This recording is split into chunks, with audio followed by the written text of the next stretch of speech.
ngasi topic drug ki matang si aigi big supporter bro Anand Thokchomna haibirakpani yamna phaba topic ni khali masigi topic si hujiki matamda yamna burning oiba topic ni masigi topic si nisha sijinaba miyoi singna sigi video si yengaga ahongba ama lakpi horo yam nganna haibasi punsigi pandamdagi phongdokjari sigi video si mayamna social media da share tawbiu haijari kaigina hakanda aigi channel siju chawhanbo oina phagalhanbo oina adu mayam dasu gyan tahanbo oina mayam gi mateng pamjai nisaga nanga leinariba marise kemta nate a toxic relationship hu gi marine hu chenba marine nanga nisaga leinaise nangna hujing nungai thoibado nisha charaga madu ngai hakini punchi chupa nungai gadab natte nang freedom phangamba yai kananasu thingbiningai leite tawningbata tawgani khalamba yai adubu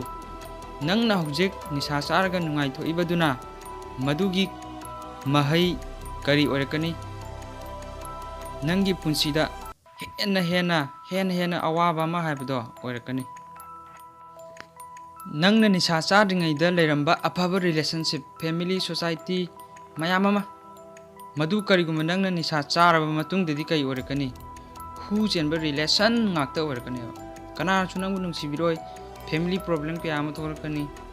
tasengna haigadi nang nasana nasabu tapna hatchabani nangi tungi manglan kya ama leiramba yai adubu nisana nangi manglan do kaidongai da sumang phawna kadaba natte miyoi bagi nature si karino nungai ba adubu nangna hujik nisha charga nungai ribado madu asengba nungai ba natte asengba nungai ba haibasidi nangna sana punsigi tawningba pangthokningba thabak kaya ama pangthoaba matungda phangakpa nungai bado maduni asengba nungai ba nisha thadokpiyo nasana nasabu singnajau punsigi afaba manglan kaya sagatpiyo manglan du pangthoknaba thongna nangonda hainingai leitana lei kaubiganu masimdi nisha thadokpa haibase nangna thadokadabani achumba afaba thabak nangna ngasi tawkibaduna tungda phattaba result lakadaba natte khallu nathanta aina tawribase achumbra aranbara ahongba ama lakpiro hongnabagi thongna nangonda lei